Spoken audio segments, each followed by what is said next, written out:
آج میں نے ایک خواب دیکھا ہے، اور یہ یاد رکھ لیجئے نبی کا خواب بھی وہی ہوتا ہے۔ خواب کیا دیکھا؟ نبی صلی اللہ علیہ وسلم نے خواب کا ذکر کیا کہ میں یہ خواب دیکھ رہا ہوں، ایک کھیت ہے، اس کھیت کے اندر پھل ہیں، ترکاریاں ہیں، میوہ جات ہیں، پر اس کھیت کو پانی کی ضرورت ہے۔ میں یہ دیکھ رہا ہوں کہ قریب ایک کنواں ہے، اس کنویں پہ صدیق اکبر آتے ہیں اور اس کنویں کے اندر ڈول ڈال کر پانی نکالتے ہیں، لیکن ڈول وزنی ہے، زیادہ محنت درکار ہے، مشقت درکار ہے۔ اپنی بساط کے مطابق صدیق اکبر ڈول نکال کر کھیت کو پانی لگا رہے ہیں، لیکن وقت مختصر ہے، پانی زیادہ کھیت کو مل نہیں رہا۔ پھر میں دیکھ رہا ہوں کہ عمر بن خطاب آ رہے ہیں۔ عمر آئے، کنویں کے منڈیر پہ بیٹھے اور تیزی سے ڈول نکالنا شروع کر دیا، تیزی سے ڈول نکال رہے ہیں اور کھیت کو پانی لگا رہے ہیں، یہاں تک کہ میں دیکھ رہا ہوں کہ عمر بن خطاب کی طاقت کو کہ وہ اتنی تیزی سے ڈول نکال رہے ہیں کہ دیکھتے ہی دیکھتے کھیت پانی سے سیراب ہو جاتا ہے، اور اس کھیت کو اتنا پانی لگتا ہے کہ کھیت کے منڈیروں سے پانی باہر آنا شروع ہو جاتا ہے، کھیت کے منڈیروں سے پانی باہر آنا شروع ہو جاتا ہے۔ خواب بیان ہوا، صحابہ نے پوچھا اے اللہ کے نبی اب اس کی تعبیر بھی بتا دیجئے، اب اس کی تعبیر بھی بتا دیجئے۔ نبی صلی اللہ علیہ وسلم نے فرمایا کہ اللہ عمر کو اتنی طاقت عطا فرمائیں گے، اللہ عمر کو اتنی طاقت عطا فرمائیں گے کہ یہ عمر اس دین اسلام کا پرچم پوری دنیا میں لہرائے گا، پوری دنیا میں لہرائے گا۔ اس خواب کو دیکھنے والے کون؟ نبی صلی اللہ علیہ وسلم۔ اس کی تعبیر بتانے والے کون؟ نبی صلی اللہ علیہ وسلم۔ اور تعبیر کیا کہ عمر کے دور خلافت میں اسلام کا پرچم دنیا میں پوری دنیا کے اندر لہرائے گا، اور 22 لاکھ مربع میل پر حکمرانی کی ہے کس نے؟ حضرت عمر فاروق رضی اللہ تعالی عنہ۔ کون عمر؟ نبی صلی اللہ علیہ وسلم مسجد میں تشریف لا رہے ہیں، مسجد میں تشریف لا رہے ہیں۔ یہ وہ باتیں ہیں میرے دوستو جو ہمیں یاد رہنی چاہیے، ہمیں اپنی اولاد کو بتانی چاہیے۔ آج لوگوں کی گفتگو سن کر تمہارے عقائد ڈگمگا جاتے ہیں۔ کیسا عقیدہ ہے؟ صحابہ کے بارے میں عقیدہ پختہ ہونا چاہیے، کہیں نہ ہمارا عقیدہ ڈگمگائے۔ نبی صلی اللہ علیہ وسلم مسجد کے اندر تشریف لائے، سارے صحابہ موجود ہیں، حضرت عباس نبی کے چچا بھی ہیں، حضرت عباس کے بیٹے بھی ہیں، حضرت علی المرتضیٰ بھی ہیں، حضرت علی المرتضیٰ کے صاحبزادگان بھی ہیں۔ نبی صلی اللہ علیہ وسلم اس حال کے اندر مسجد کے اندر تشریف لاتے ہیں کہ دایاں ہاتھ صدیق اکبر کے کندھے پر ہے اور بایاں ہاتھ عمر فاروق کے کندھے پر ہے۔ اس خوبصورت انداز کے اندر مسجد کے اندر داخل ہوتے ہیں، صحابہ یہ انداز دیکھ کر مسکراتے ہیں۔ اے اللہ کے نبی کیا خوبصورت انداز ہے، کیا خوبصورت انداز ہے۔ نبی صلی اللہ علیہ وسلم کے چہرے پہ بھی مسکراہٹ۔ نبی صلی اللہ علیہ وسلم نے صحابہ کو بتلایا، اس وقت بتلایا جب حضرت عباس نبی کے چچا موجود ہیں، وہ چچا کہ جن کو نبی صلی اللہ علیہ وسلم نے صحابہ کو کہا تھا میرے صحابہ میں اپنے چچا کی اس حالت کو دیکھ نہیں سکتا جب بدر کے قیدی بن کر آئے تھے۔ حضرت عباس کے بیٹے بھی موجود ہیں، حضرت علی المرتضیٰ بھی موجود ہیں، حسنین کریمین بھی موجود ہیں۔ نبی صلی اللہ علیہ وسلم مسکرائے اور کہا کہ اے میرے صحابہ جس طرح تم خوش ہوئے ہو نا، اسی طرح آج آسمانوں پر فرشتے بھی خوش ہوئے ہیں، اور ابھی ابھی میرے پاس جبرائیل امین آئے، اور جبرائیل امین نے آ کر مجھے بتایا ہے کہ اے نبی، کل حشر کے دن جب آپ اٹھیں گے اسی طرح آپ کے دائیں ہاتھ کے نیچے صدیق ہوں گے اور بائیں ہاتھ کے نیچے عمر فاروق ہوں گے۔ اسی حال کے اندر آپ میدان محشر میں آئیں گے۔ اے اللہ کے نبی، جب حوض کوثر پر امت پیاسی آئے گی، حوض کوثر پر امت پیاسی آئے گی، اے اللہ کے نبی، اس وقت جب آپ امت کو آب کوثر تقسیم کریں گے، آپ امت کو کوثر پلائیں گے، اے اللہ کے نبی، حال یہ ہوگا کہ اس وقت بھی آپ کے دائیں ہاتھ پہ صدیق ہوں گے اور بائیں ہاتھ پہ عمر بن خطاب ہوں گے۔ ہاں وہ عمر، کون عمر؟ 22 یا 23 مقامات قرآن کے ایسے ہیں، 22 یا 23 مقامات قرآن کے ایسے ہیں کہ بولتے عمر زمین پہ تھے، ان کے بولوں کو رب قرآن بنا کر عرش سے اتار دیتا تھا۔ یہ عمر ہے۔ کون عمر؟ وہ عمر، یہ جو آذان آپ سنتے ہیں، آذان سنتے ہیں، یہ آذان کے کلمات کس نے بتلائے؟ یہ آذان کی نوعیت اور کیفیت کس نے بتلائی؟ صحابہ کی تعداد زیادہ ہوئی، مشورہ ہوا کہ کون سا طریقہ اختیار کیا جائے کہ لوگوں کو نماز کی اطلاع دی جائے۔ صحابہ کے درمیان مشورہ ہوا، کسی نے کہا آگ جلا دی جائے، کسی نے کہا لکڑی پر لکڑی ماری جائے، کسی نے کوئی انداز بتایا، کسی نے کوئی انداز بتایا۔ عمر فاروق سوئے، رات کو خواب دیکھا، صبح آئے نبی کی مجلس میں، نبی کی مجلس میں آ کر کہا اے اللہ کے نبی، میں نے رات کو خواب میں دیکھا ایک فرشتہ میرے سامنے آیا، اس نے یہ خوبصورت کلمات کہے ہیں، اللہ اکبر اللہ اکبر، اشہد ان لا الہ الا اللہ، اشہد ان محمد رسول اللہ، حی علی الصلاۃ حی علی الفلاح، اللہ اکبر لا الہ الا اللہ۔ میرا دل یہ چاہتا ہے یہ آذان کے کلمات بن جائیں۔ نبی نے کہا او بلال اٹھ اور آج کے بعد عمر کے کلمات کے ہوئے تو آذان کے اندر شامل کر لے۔ جی ہاں، یہ عمر، یہ جو آج ہماری مائیں بہنیں پردہ کرتی ہیں، یہ پردے کا حکم کب نازل ہوا؟ حضرت زینب نبی کی زوجہ گھر سے باہر نکلی، منافقین نے باتیں کی، عمر بن خطاب دروازے کے باہر کھڑے ہو گئے، کہا کہ اے اماں جان، آج کے بعد اب پردے کے بغیر باہر نہ نکلنا۔ منافقین باتیں کرتے ہیں، عمر کی غیرت گوارا نہیں کرتی کہ اس کی ماں پر کوئی انگلی اٹھائے، اس کی ماں کے خلاف کوئی بات کرے۔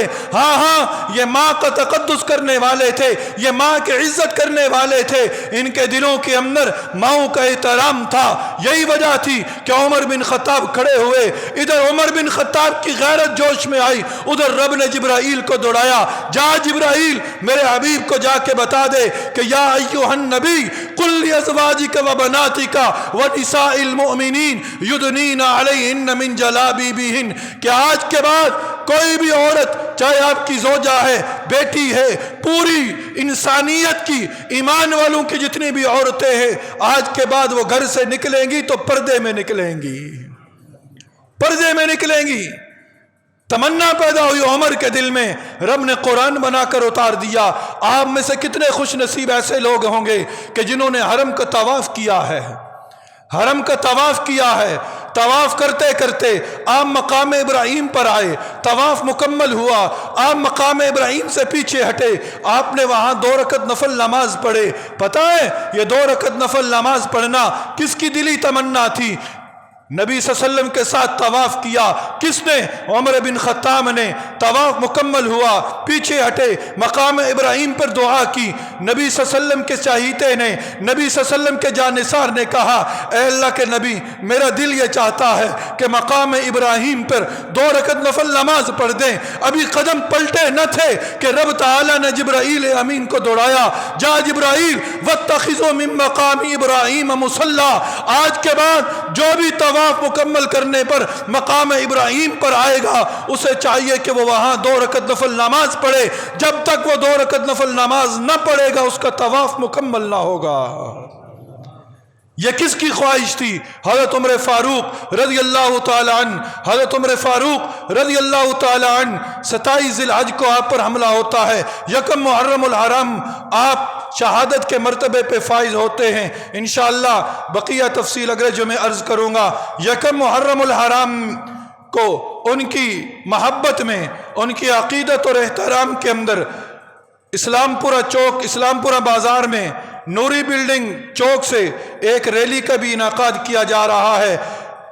حضرت عمر فاروق رضی اللہ تعالیٰ عنہ کے یوم شہادت پر تو آپ تمام احباب محبت اور چاہت کا ثبوت دیتے ہوئے اس ریلی میں بھی ضرور شریک ہوں، اور ہر روز اپنے گھروں کے اندر اپنی اولاد کو عمر فاروق کا بتائیں، عمر کا احسان ہے۔ یاد رکھو ہمیں کسی نے مانگا نہیں، ہمیں کسی نے مانگا نہیں ہے، سارے کے سارے صحابہ نبی کی مرید، نبی کے مرید بن کر آئے ہیں، نبی کے مرید بن کر آئے ہیں۔ واحد عمر ہیں جو نبی کی مراد بن کر آئے ہیں، واحد عمر ہیں جو نبی کی مراد بن کر آئے ہیں۔ آج 1450 سال کے بعد عمر کے کردار پر انگلیاں اٹھائی جاتی ہے۔ یہ کیوں اٹھائی جاتی ہیں؟ اس لیے کہ ہماری اپنی محبتوں میں فرق آ گیا ہے، ہماری اپنی محبتوں میں فرق آ گیا ہے۔ اگر ہم عمر سے محبت کرنے والے بن جائیں تو پھر کسی کی جرت نہ ہوگی عمر کے کردار پر انگلی اٹھانے کی۔ رب تعالیٰ سے یہ دعا ہے کہ اے اللہ تو دنیا کے اندر بھی ہمیں عمر کی محبت نصیب فرما، اور کل قیامت کے دن اللہ عمر کی محبت کرنے والوں کی صف میں ہمیں کھڑا فرما دینا۔ آمین ثم آمین۔